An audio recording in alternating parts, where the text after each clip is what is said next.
Inner ring రోడ్లో కేసులో Lokesh non bail warrant ఇవ్వాలని సిఐడి పిటిషన్. వీళ్ళకి ఇంక పని లేదుగా. వ్యవస్థలను మేనేజ్ చేయడం ఎవరండి? సిఐడి. అసలుకి సిఐడి నాకు నోటీసులు ఇవ్వడానికి వచ్చి హైదరాబాదు సిఐడి వాళ్ళు కూడా ఇబ్బంది పడుతున్నారు. మేము సిఐడి వాళ్ళని కూడా తప్పు పడట్లా. ఈ సైకో ముఖ్యమంత్రి అధికారులను పిలిచి వాళ్ళని వేధిస్తున్నాడు. రాష్ట్ర పోలీసులకు కూడా చెప్తున్నా, ఇంకొక 3 నెలలే ఉంది ఈ ప్రభుత్వం.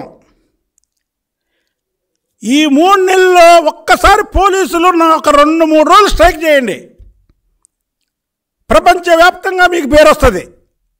అరే ఈ సైకో మమ్మల్ని చాలా అసలు ఇంకో సంగతి ఏంటంటే, సైకో అనుకుంటున్నాడు పోలీసులను అడ్డు పెట్టుకొని తెలుగుదేశం పార్టీ నాయకులను ఇబ్బంది పెడుతున్నాడని.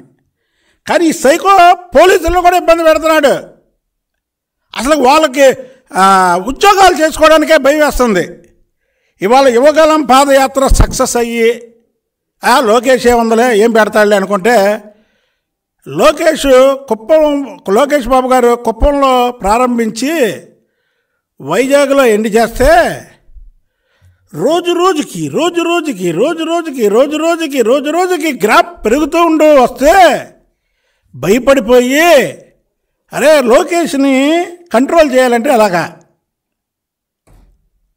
అనుకొని ఈ సైకో ముఖ్యమంత్రి వాళ్ళ ఉన్నటువంటి సజ్జల రామకృష్ణారెడ్డి, పెద్దిరెడ్డి రామచంద్రారెడ్డి, అలాగే విజయసాయిరెడ్డి, వీళ్ళందరిని ఒక 5 రెడ్లను కూర్చోబెట్టి ఏంటి ఈ లోకేష్ పాదయాత్రని మనం అడ్డ బ్రేక్ వేయాలి అంటే, అందులో ఒక ఆయన లేచి సీఎం గారు మీకు ఒక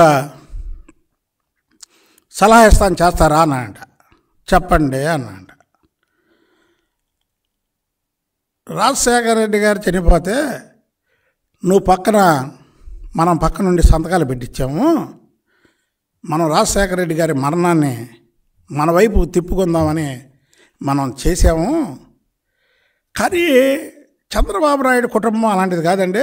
ఏ మాట కామాట అంటే 10 మంది ఉన్నప్పుడు ఒకరి గురించి ఒకరు నిజాలు మాట్లాడుకుంటారు కదా. చంద్రబాబు నాయుడు కుటుంబం కొద్దిగా ఎఫెక్షన్స్, నైతిక విలువలు వాళ్ళకు ఉన్నాయి.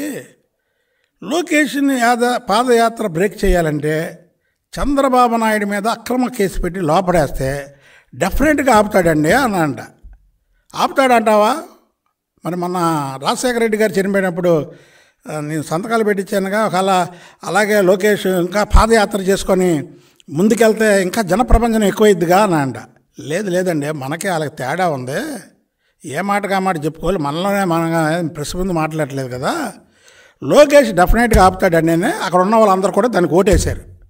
ఓటేస్తే ఎమ్మన్నే అక్రమ కేసు పెట్టి చంద్రబాబు నాయుడు గారిని లోపడేసి తాత్కాలికంగా లోకేష్ బాబు పాదయాత్రకి బ్రేక్ చేశారు. సరే, దైవ సంకల్పం, ఆయన బయటకు వచ్చాడు, ప్రజలు చూశారు, ఆయనకు బ్రహ్మరథం పట్టారు. వెళ్తా మళ్ళీ లోకేష్ బాబు పాదయాత్ర స్టార్ట్ చేశాడు. అసలు లోకేష్ బాబు గారి పాదయాత్రకి ప్రజలు బ్రహ్మరథం పెట్టడమే కాకుండా కనీ విని ఎరగని రీతిలో యువగలం పాదయాత్ర ముగింపు సభకి ప్రజలు స్వచ్ఛందంగా తిరిగి వస్తే ఇప్పుడు జగన్మోహన్ రెడ్డికి లోకేష్ బాబు అంటే ఉత్సపడిపోతుంది. పడిపోయి ఎమ్మన్నే లోకేష్ బాబుని ఇన్నర్ రింగ్ రెడ్డి కేసులో ఎలాగైనా సరే లోపడేపించాలని సిఐడితో మళ్ళీ పిటిషన్ వేయించాడు. ఎంత చూడండి, ఇదంతా మీరు వినాలి. ఇదంతా మనిషికి విలువలు, మనుషుల మనస్తత్వాలు ఎలాగుంటాయి అనేది వినాలి. అరే తల్లిని చెల్లినే ముఖ్యమంత్రి అయిన తర్వాత తన్ని తరిమేసినటువంటి వాడు ఇవాళ మీరు ప్రజలకు నువ్వేం మేలు చేస్తావు? నీకు చమర గీతం పాడేశారు ఆల్రెడీ ప్రజలు. ఆల్రెడీ నీకు తెలుస్తుందో లేదో, నీ పక్కన వాళ్ళకి తెలుసు.